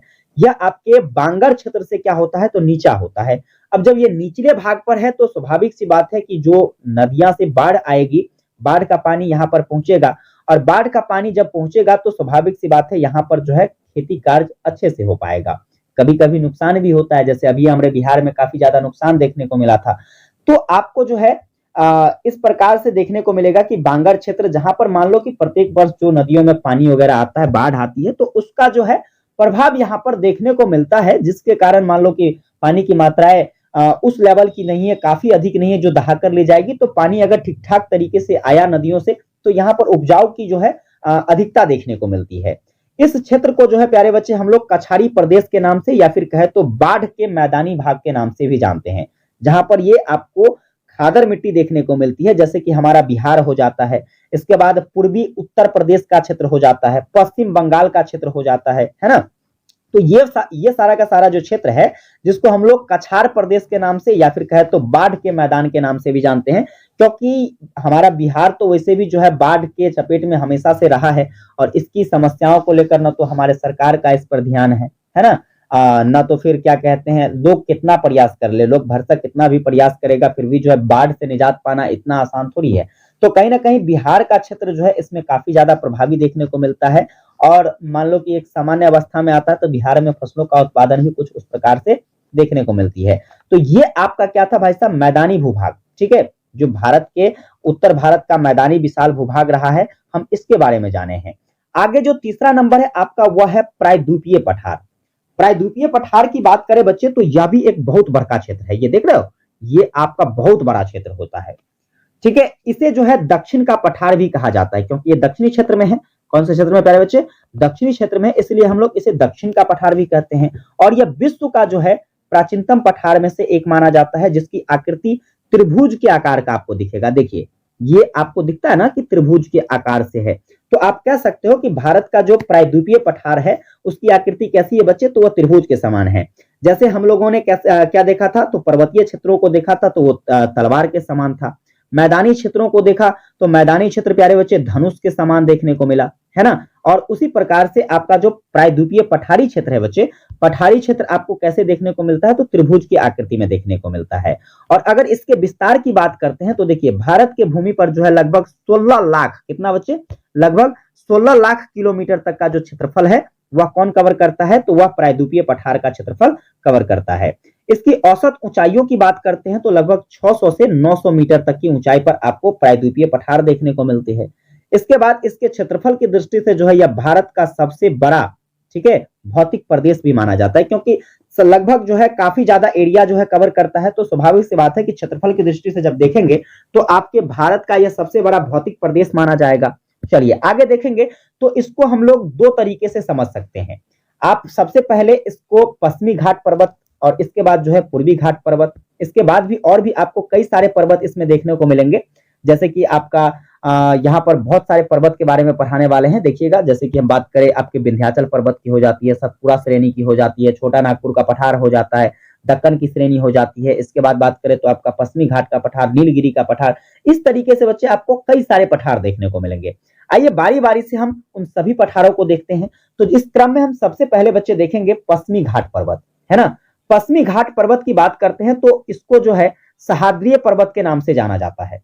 पश्चिमी घाट पर्वत को क्या कहा जाता है बच्चे, सह्याद्री पर्वत के नाम से जाना जाता है, जो कि आपको महाराष्ट्र से तमिलनाडु के बीच में देखने को मिलता है। कहां से कहां बच्चे, महाराष्ट्र, महाराष्ट्र से लेकर के तमिलनाडु तक आपको कौन सा पर्वत देखने को मिल जाएगा प्यारे बच्चे, तो आप कहोगे सर पश्चिमी घाट पर्वत देखने को मिल जाएगा। और यह जो है प्यारे बच्चे आप बात करें तो इसमें जो है महाबालेश्वर जिसकी ऊंचाई कितना है तो 1438 मीटर, इसके बाद जो है कलसुबाई जिसकी ऊंचाई कितना है 1646 मीटर। ये दो चोटियां जो है आपके पश्चिमी घाट पर्वत की सबसे प्रमुख चोटी मानी जाती है। कौन कौन सा नाम याद रखोगे, पहला तो महाबालेश्वर पर्वत और इसके बाद जो है कलसुबाई पर्वत, ठीक है। ये दो चोटियां आपके पश्चिमी घाट पर्वत का एक प्रमुख चोटी माना जाता है।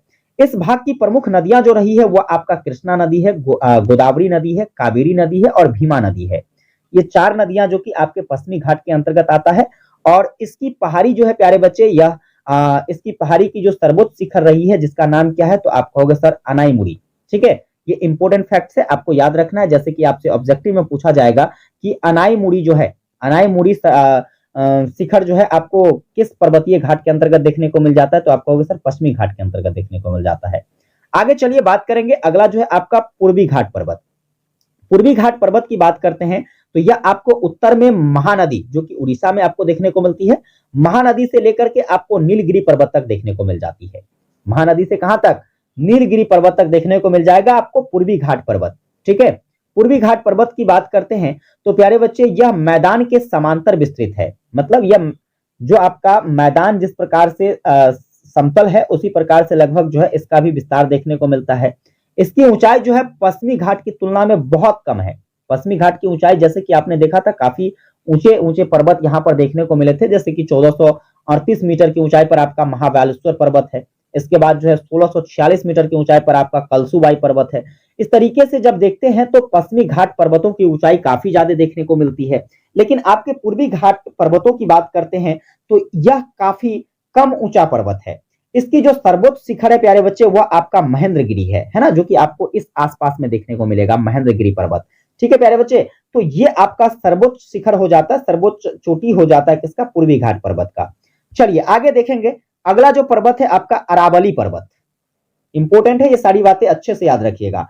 अरावली पर्वत की बात करते हैं तो यह विश्व के प्राचीनतम अवशिष्ट पर्वतों में से माना जाता है, जो कि गुजरात से लेकर के दिल्ली तक फैला हुआ है। कहां तक बच्चे? देखिए, गुजरात से लेकर के दिल्ली तक का क्षेत्र जो है आपका यहाँ पर, ये देख रहे हैं, यहाँ पर देखेंगे आप लोग, यहाँ से गुजरात, ये आसपास में गुजरात है, और ये इधर से आपका यहाँ तक दिल्ली, यहाँ नहीं, यहाँ चलिए देखिए, यहाँ पर ये आपका दिल्ली का क्षेत्र इधर होगा, है ना, ये दिल्ली का क्षेत्र। तो ये भैया आपका अरावली पर्वत हो जाता है। ठीक है, चलिए, तो अरावली पर्वत को आपने देखा कि कैसे फैला हुआ है हमारे भारत में। तो अरावली पर्वत आपका गुजरात से लेकर के दिल्ली तक लगभग जो है 850 किलोमीटर की दूरी तक फैला हुआ है, जिसको हम लोग गुरु शिखर की बात करें। देखिए, इस अरावली पर्वत की जो सबसे ऊंची शिखर मानी जाती है, सर्वोच्च शिखर मानी जाती है, वह क्या है? आपका गुरु शिखर है, जिसकी ऊंचाई कितना है बच्चे? तो वह आप कहोगे सर 1722 मीटर है। दिल्ली के निकट जो है इसको दिल्ली की पहाड़ी के नाम से जाना जाता है। जो आपका अरावली पर्वत है, दिल्ली के निकट किस नाम से जाना जाता है? तो आप कहोगे सर दिल्ली के पहाड़ी के नाम से। तो अरावली पर्वत के बारे में समझ में आया कि यह आपका गुजरात से लेकर के दिल्ली तक फैला हुआ है। टोटल कितना दूर तक? तो 850 किलोमीटर तक फैला हुआ है। इसका सर्वोच्च शिखर कौन सा है? तो गुरु शिखर। और दिल्ली के निकट जो है अरावली पर्वत को दिल्ली के पहाड़ी के नाम से जानते हैं। आगे बच्चे देखेंगे तो आपका विंध्याचल पर्वत है। विंध्याचल पर्वत की बात करते हैं तो आपका यह जो पर्वत है, यह परतदार चट्टानों से बना हुआ है। किससे बना हुआ है? परतदार चट्टानों से। और इसके अधिकांश भाग में आपको लाल पत्थर की अधिकता देखने को मिलती है। लाल पत्थर, विंध्याचल। देखिए यहां पर फिगर में आपको दिखाते हैं अभी, यह भी आपके गुजरात, मध्य प्रदेश और झारखंड में आपको ये सारा चीज देखने को मिल जाएगा। जैसे कि देखिए, ये आपका जो है ये विंध्याचल पर्वत है। ठीक है, विंध्याचल पर्वत की बात करते हैं बच्चे, तो विंध्याचल पर्वत देखिएगा आपका कहां कहां? तो गुजरात, मध्य प्रदेश, झारखंड। इसमें जो है यह विंध्याचल, भारनेर, कैमूर और इसके बाद जो है पारसनाथ, इन सभी की पहाड़ियों के रूप में स्थित देखने को मिल जाता है आपका कौन? तो विंध्याचल पर्वत। चलिए आगे देखेंगे आपका सतपुड़ा पर्वत। सतपुड़ा पर्वत की बात करते हैं बच्चे, तो यह आपका जो है एक तरीके से ब्लॉक पर्वत है। सतपुड़ा पर्वत क्या है प्यारे बच्चे? यह एक ब्लॉक पर्वत है। देखिएगा सतपुड़ा पर्वत, ये है आपका सतपुड़ा पर्वत, यहां पर है ना, ये आपका सतपुड़ा पर्वत श्रेणी है। इस फिगर को आप अच्छे से समझ आइए ताकि आपको सारी चीजें, यहां पर आपका अरावली पर्वत हो गया, यहां पर आपका विंध्याचल पर्वत, देखो ये गुजरात से शुरू होता है, दिल्ली तक फैला हुआ है, ये गुजरात के बाद जो है आपका मध्य प्रदेश होते हुए, ठीक है, इस प्रकार से जो है आपके क्षेत्रों में फैले हुए, और इसके बाद जो है आपका सतपुड़ा पर्वत श्रेणी की बात करते बच्चे। देखिएगा सतपुड़ा पर्वत श्रेणी, यहां पर जो है इसे एक ब्लॉक पर्वत के रूप में जाना जाता है, जो कि उत्तर में नर्मदा नदी एवं दक्षिण में ताप्ती नदी के बीच जो है काली मिट्टी के प्रदेश में स्थित है। जो भी काली मिट्टी का प्रदेश यहाँ पर आपने देखा है, अभी काली मिट्टी के प्रदेश में आपको कौन मिल जाता है? तो आप कहोगे सर आपका सतपुड़ा पर्वत मिल जाता है। क्लियरली समझ में आ रही है? ये आपका सतपुड़ा पर्वत जो है, यहाँ पर इसके आसपास में आपको काली मिट्टी का क्षेत्र मिलता है, जहां पर आपको सतपुड़ा पर्वत देखने को मिल जाती है। चलिए आगे देखेंगे तो आपका जो है यह गुजरात से पश्चिम बंगाल तक महादेव, मैकाल, छोटा नागपुर एवं राजमहल की पहाड़ियों के रूप में विस्तृत होता हुआ दिखता है। जैसे कि हम बात करें, यहाँ पर देखिएगा गुजरात के बाद जो है आपको पश्चिम बंगाल, यहाँ पर देखिएगा गुजरात की बात करें, देखिए गुजरात आपका यहाँ हो जाता है, ये वाला एरिया आपके गुजरात का एरिया है। तो कहीं ना कहीं बच्चे यहाँ से देखेंगे हम लोग तो ये गुजराती वाला एरिया, इसके बाद पश्चिम बंगाल वगैरह होते हुए छोटा नागपुर, ये सारे के सारे जो क्षेत्र हैं आपके सतपुरा पर्वत श्रेणी के अंतर्गत आ जाता है।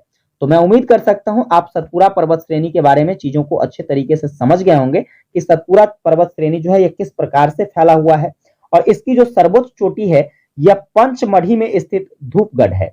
ये इंपॉर्टेंट पॉइंट है, इसको याद रखिएगा कि आपसे पूछा जा सकता है कि सतपुरा पर्वत की जो सबसे सर्वोच्च चोटी है वह कौन सा है, तो आप कहोगे सर धूपगढ़ है। आगे देखेंगे अगला जो है आपका दक्कन का पठार।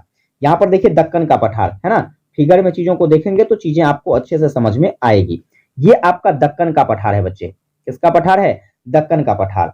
चलिए समझते हैं दक्कन के पठार को। तो देखिएगा यहाँ पर जो दक्कन का पठार है, दक्कन का पठार आपको महाराष्ट्र, गुजरात, मध्य प्रदेश और कर्नाटक इसके बीच फैला हुआ है। लगभग 5 लाख वर्ग किलोमीटर के क्षेत्र में आपको दक्कन का पठार देखने को मिल जाता है। इसके अंतर्गत आपका जो है कर्नाटक का पठार आ जाता है, मालवा का पठार आ जाता है, फिर तेलंगाना का पठार, तमिलनाडु का पठार। ये सब के सब जो है पठार कहां पर शामिल है, तो आप कहोगे सर दक्कन के पठार में शामिल है। काली मिट्टी का यह क्षेत्र जो है कृषि के लिए काफी ज्यादा उपयुक्त माना जाता है, यानी कि इस क्षेत्र में भी आपको जो है काली मिट्टी देखने को मिल जाती है, और काली मिट्टी जो कि काफी उपजाऊ होता है। चलिए आप लोग कमेंट करके बताइएगा काली मिट्टी में कौन कौन से फसलों का उत्पादन होता है, एक बार आप लोग कमेंट करके बताइए। वैसे तो ये चीजें ज्योग्राफी की है, लेकिन फिर भी आप लोग कमेंट करके बताइएगा कि काली मिट्टी में कौन कौन से फसलों का उत्पादन किया जाता है।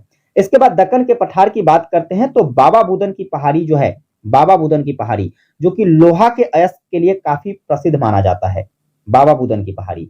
तो इस प्रकार से बच्चे आप लोग किसके बारे में जान सकते हैं, तो मैं उम्मीद कर सकता हूं आपको जितनी भी प्रायद्वीपीय पठार के भाग हैं वो सारे के सारे चीजों को अच्छे तरीके से आप समझ गए होंगे, प्रायद्वीपीय पठार के बारे में। इसके बाद जो प्रायद्वीपीय पठार के अंतर्गत कौन कौन सा पठार आता है, उसका विस्तार किस प्रकार से है, और उसकी जो सर्वोच्च पर्वत श्रेणी रही है वह कौन सा रहा है, ये सारी चीजें आप अच्छे से समझ गए हैं। एक बार आप लोग कमेंट करके बताना बच्चे कि आपको ये सारी चीजें अच्छे से क्लियर हो रहा है। चलिए आपको ये सारी चीजें नोट भी करना है और इसको रिवीजन भी करना है। आगे देखेंगे हम लोग तो अगला जो आपका चौथा जो कि सबसे आखिरी रहेगा वो क्या है, तटीय मैदान या फिर द्वीप समूह। तटीय मैदानों की बात करते हैं तो देखो ये वाला जितना भी आपको इधर से एरियाज दिख रहे हैं, ये एरियाज दिख रहा है प्यारे बच्चे, ये सब के सब क्या है, तटीय क्षेत्र हैं।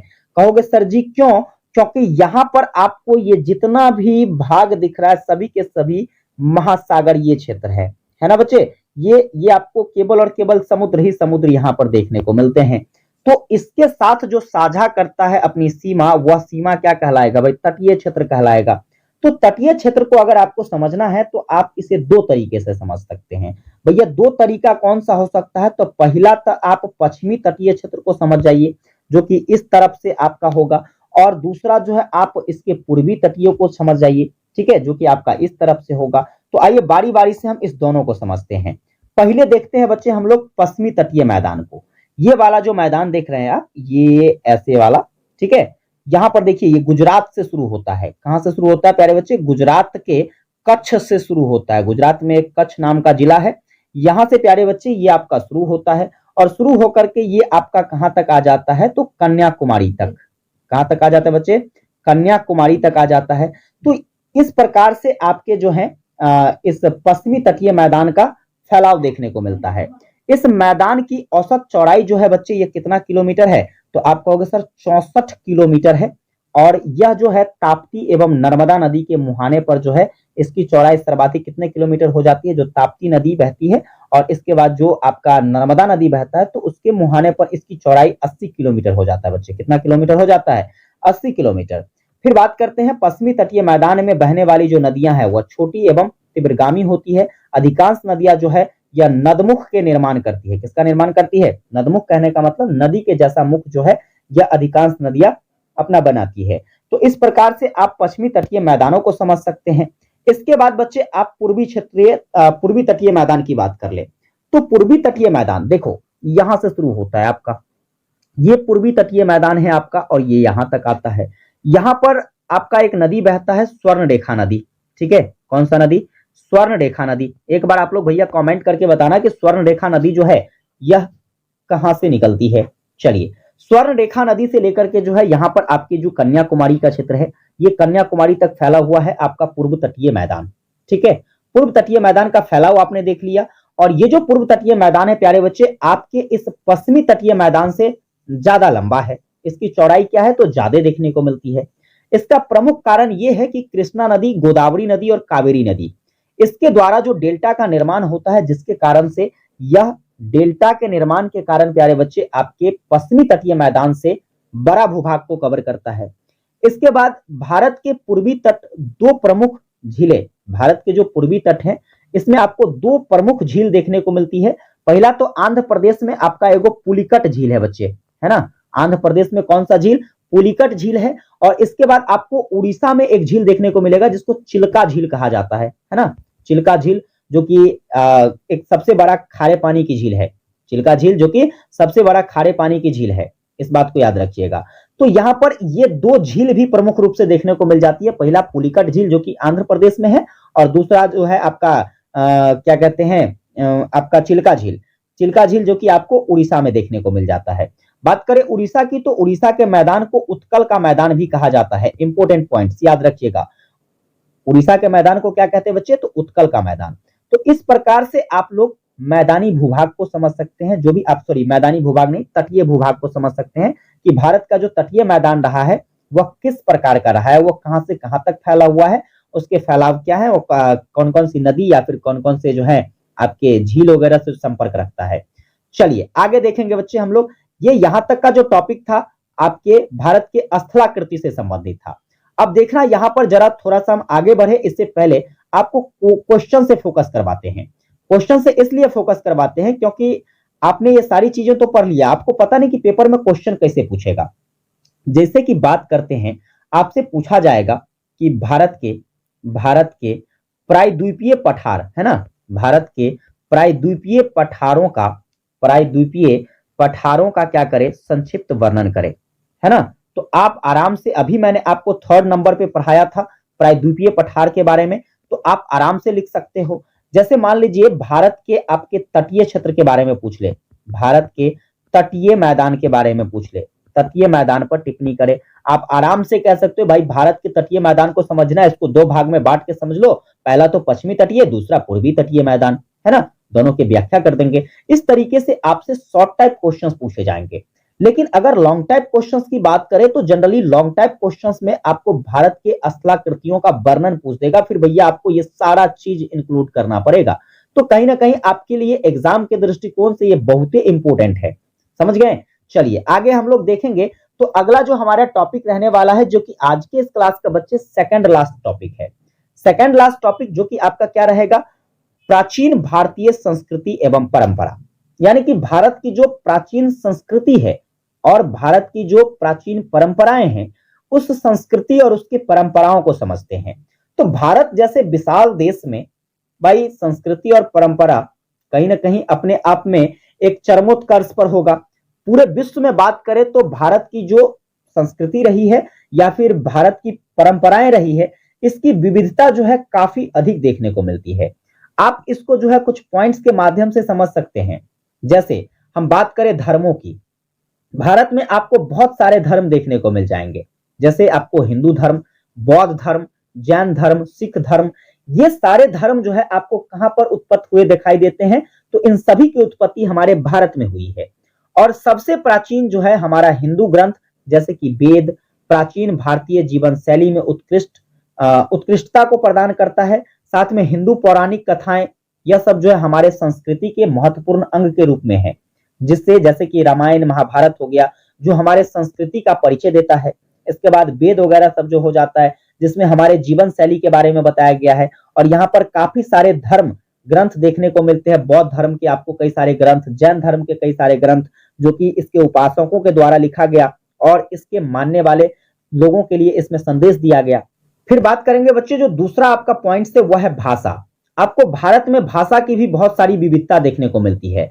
जैसे हम बात करते हैं भारत की, तो संवैधानिक तौर पर भारत में आपको 22 भाषाएं देखने को मिलेगी और 1500 से ज्यादा बोलियां, मतलब 1500 से अधिक प्रकार से लोग जो है हमारे भारत में बातों को बोलते हैं। वैसे जनरली भाषा की बात करें तो संवैधानिक मान्यताओं के आधार पर जो है 22 भाषाओं को मान्यता मिली है। तो हम ये कहते हैं कि भारत में जो है 22 भाषाएं हैं। इसमें संस्कृत जो है प्यारे बच्चे आपका काफी महत्वपूर्ण रहा है प्राचीन काल में, क्योंकि प्राचीन काल में संस्कृत, जिसमें आपको काफी सारे ऐसे ग्रंथ की रचनाएं की गई जो कि हमारे संस्कृति से रिलेटेड है, जो कि हमारे परंपराओं से रिलेटेड है ना। इसके साथ साथ जो है संस्कृत आपको कई सारी ऐसी भाषाएं हैं जिसके विकास में इन्होंने अपना योगदान दिया। ठीक है, काफी सारी भाषाएं जो कि बहुत पुरानी पुरानी भाषाएं हैं, उन सभी भाषाओं के निर्माण में जो है संस्कृत का बहुत बड़ा योगदान रहा। संस्कृत ने भारतीय साहित्य और दर्शन को आकार देने का काम किया है, इसमें इन्होंने अपनी महत्वपूर्ण भूमिका निभाई है। इसलिए हम लोग भारत के संस्कृति की विविधताओं को देखते हैं तो उसमें भाषा को जरूर शामिल किया जाता है, क्योंकि भाषा जो है अपने आप में काफी सारी है हमारे भारत में। आगे इसमें कलाकृतियों और वास्तुकलाओं को भी विशेष ध्यान दिया गया है। कलाकृतियों की बात करते हैं तो भारत में जो है भारतीय कलाकृति और वास्तुकला जो है पूरे विश्व में काफी ज्यादा फेमस माना जाता है। जैसे आप देखते होंगे हमारे जैसे हम लोग मधुबनी डिस्ट्रिक्ट से बिलोंग करते हैं, है ना। मधुबनी डिस्ट्रिक्ट की प्यारे बच्चे मिथिला पेंटिंग, है ना, मिथिला पेंटिंग जिसको जो है विश्व स्तर पर काफी ज्यादा सम्मान प्राप्त है। उसी प्रकार से आप अलग अलग क्षेत्रों में, हमारे भारत के अलग अलग क्षेत्रों में जो है विभिन्न विभिन्न प्रकार की कलाकृतियां देखने को मिलती है। एक से एक जो है आपको मूर्ति की कलाकारिता देखने को मिलेगी, पेंटिंग्स देखने को मिलेंगे, कपड़े पर जो है, वस्त्र पर जो है आपको अलग अलग प्रकार के डिजाइन देखने को मिलते हैं। जैसे कि कुछ इस प्रकार के कपड़ों पर डिजाइन जो हमारे संस्कृति को दिखाता हो, जो हमें धर्म के प्रति जो है संकेत करता हो। तो इस तरह से जो है आपको कई सारी चीजें जो है हमारे कलाकृति से जोड़ने का काम करती है, वास्तुकला के बारे में बताती है, जो हमारे भारत के प्राचीन परंपराओं का या फिर संस्कृतियों का एक पहचान रहा है। आगे बच्चे बात करेंगे तो इसमें आपको त्योहार और उत्सव को भी शामिल किया जाता है, जो हमारे संस्कृति को बताता है। हमारे भारत में वैसे भी बहुत सारा त्योहार मनाया जाता है, जैसे कि अभी आप लगातार त्योहार के दौर से गुजर रहे हैं। दशहरा खत्म हुआ है, कुछ दिनों के बाद दिवाली आएगी, छठ आएगा, ईद आएगा मुस्लिमों के लिए, है ना, होली आएगी। तो इस तरीके से प्यारे बच्चे आपको जो है कई सारे भारत में त्योहार देखने को मिलते हैं। और ये सारे जो त्योहार हैं, ये सारे जो उत्सव का माहौल है, ये उत्सव प्यारे बच्चे हमारे संस्कृति और हमारी परंपराओं का एक महत्वपूर्ण अंग माना जाता है, जिससे हमारे संस्कृति का परिचय होता है। इसके बाद विज्ञान एवं दर्शन शास्त्र। विज्ञान और दर्शन शास्त्र की बात करते हैं तो इसमें आपको बहुत सारी चीजें ऐसे देखने को मिलेगी कि हमारे भारत में जैसे कि चिकित्सा शास्त्र, खगोल शास्त्र, विज्ञान, गणित, इन सब का काफी ज्यादा विकास हुआ है। और इस सभी के विकास में हमारे बिहार का बहुत बड़ा योगदान है भैया, है ना। बिहार की बात करें तो पूरे विश्व को गणित सिखाने वाला कौन? हमारा बिहार है। पूरे विश्व को जो है योग सिखाने वाला कौन? हमारा बिहार है।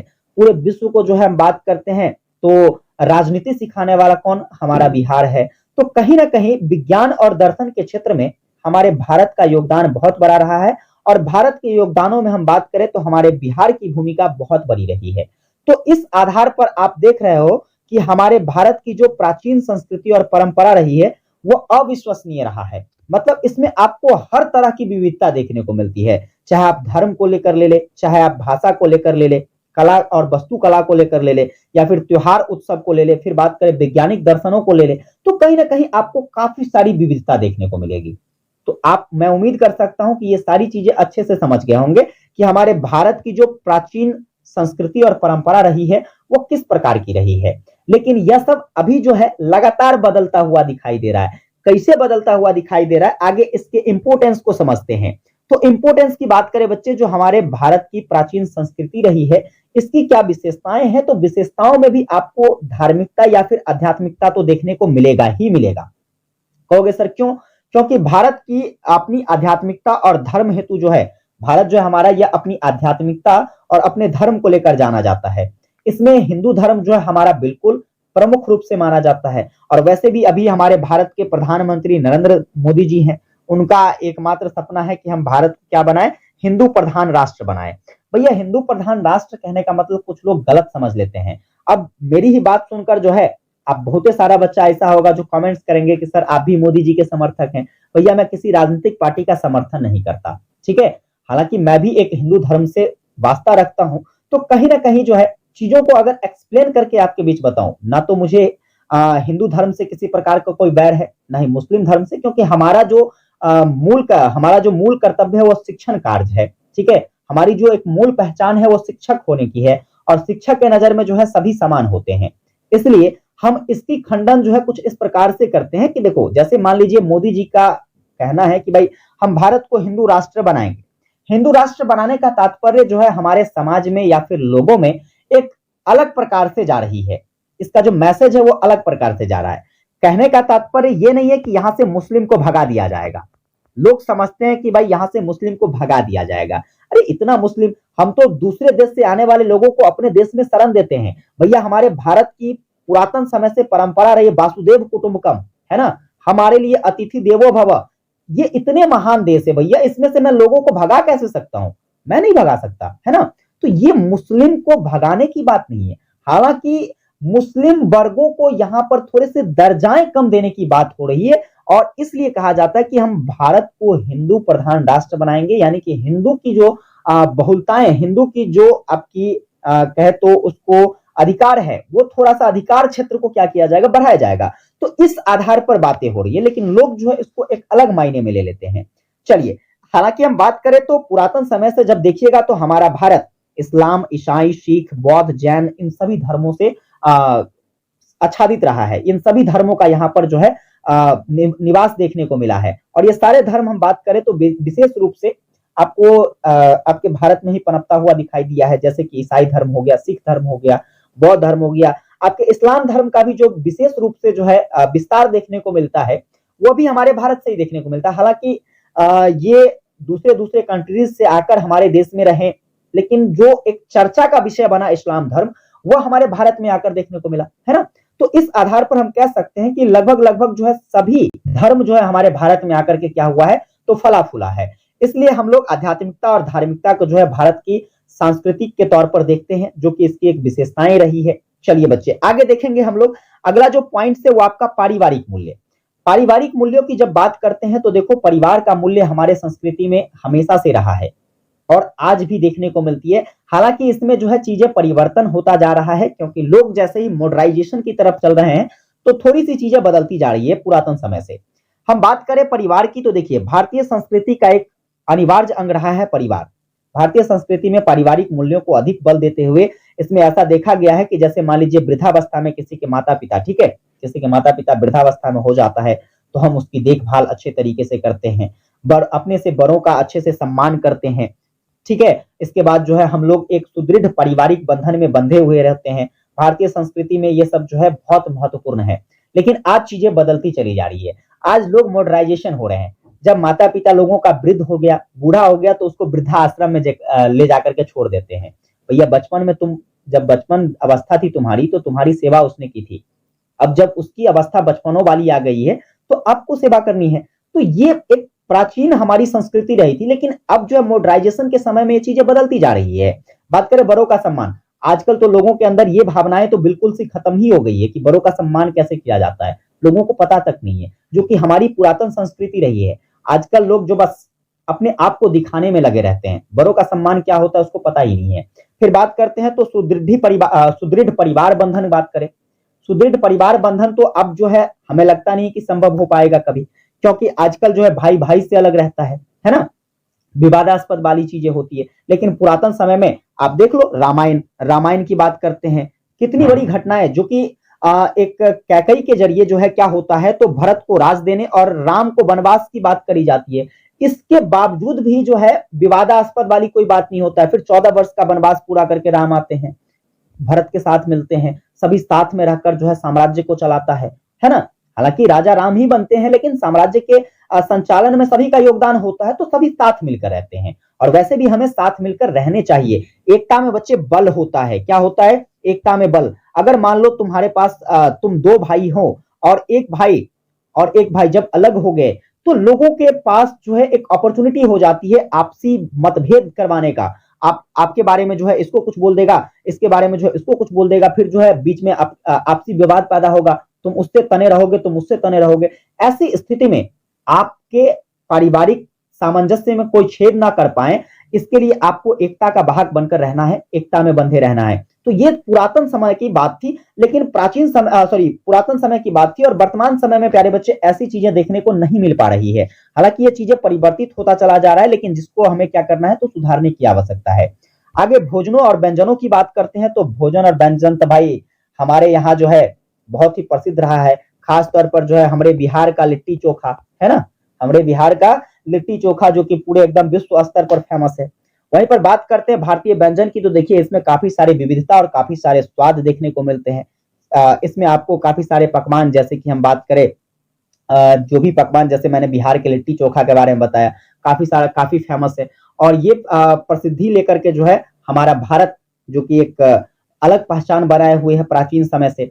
इसमें आपको भोजन के व्यंजन, काफी सारे मसाले, जड़ी बूटियां, सब्जियां, ये सब जो है काफी लोगों को प्रभावित करती है, जो हमारे भारत की प्राचीन संस्कृति रहा है। इसके अतिरिक्त और भी बात करेंगे बच्चे, तो जैसे कि शिक्षा और ज्ञान तो हमारा भारत कहीं छोड़वे नहीं किया है। पूरे देश को या फिर पूरे वर्ल्ड में अगर बात करा जाए, तो शिक्षा के क्षेत्र में अगर कोई देश सबसे आगे होगा तो हमारा भारत ही हो सकता है। क्योंकि आप देख लो, बड़े बड़े आप अमेरिका हालांकि भले ही विकसित देश है, हम अमेरिका की बात कर ले तो अमेरिका भले ही विकसित देश माना जाता है, लेकिन आप देखोगे कि वहां पर काम करने वाले अधिक से अधिक साइंटिस्ट, अधिक से अधिक इंजीनियर्स, डॉक्टर्स, जो कि हमारे भारत से वहां पर पलायन करते हैं, है ना। हालांकि भारत से पलायन करने का रीजन जो रहा है, हमारे भारत में संसाधनों की कमी रही है, ठीक है, सभी चीजों का अभाव देखने को मिला है, तो इसके कारण लोग जो है पलायन कर जाते हैं। अब वहां पर काम करेगा तो स्वाभाविक सी बात है कि वही कंट्री विकसित होगी, होगा कि नहीं। लेकिन हमारे यहाँ अगर शिक्षा और ज्ञान की बात करें, तो हमारे संस्कृति में ऐसा है कि आप देखो, जैसे औद्योगिक जैसे हम क्या कहते हैं, औषधीय विज्ञान की बात कर ले, चिकित्सकीय विज्ञान की बात कर ले, योग विज्ञान की बात कर ले, गणित विज्ञान की बात कर ले, भैया सारा का सारा जो है हमारे भारत से शुरुआत हुआ। और बताइए, पूरे विश्व को जो है इतनी बड़ी उपलब्धियां देने में हमारा भारत योगदान दिया है। आगे बात करेंगे तो आपका पारस्परिक वस्त्रों की बात करें, तो ये भी आजकल जो है ट्रेडिशनल होता जा रहा है। ट्रेडिशनल की बात करते बच्चे, तो देखिए भारत में कपड़ों की, वैसे जो पुरातन कपड़ों की जो परंपराएं रही हैं हमारी, यह परंपरा जैसे कि महिलाओं के लिए साड़ी, लड़कियों के लिए समीज सलवार, है ना, इसके बाद लड़कों के लिए कमीज शर्ट जिसको कहते हैं, और आपके जो है वयस्क पुरुष के लिए आपका धोती कुर्ता, ये सब जो है हमारा संस्कृति रहा है। लेकिन आजकल तो ये सारा चीज बदल गया है कि नहीं। अब सारी महिलाएं भी साड़ी नहीं पहनती है। इस समीज सलवार की बात करें, लड़कियां, वो तो बाप रे कौन कौन सा जींस पहनती है, एकदम एक्सीडेंटल, जैसे लगता है कुत्ता नोच के भाग गया है ना।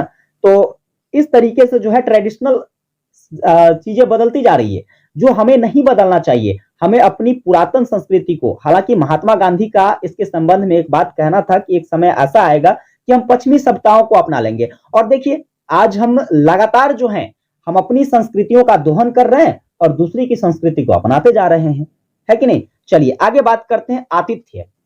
हमारे भारत में बच्चे अतिथि हमेशा देव के समान रहा है। कहा जाता है अतिथि देवो भव, ठीक है।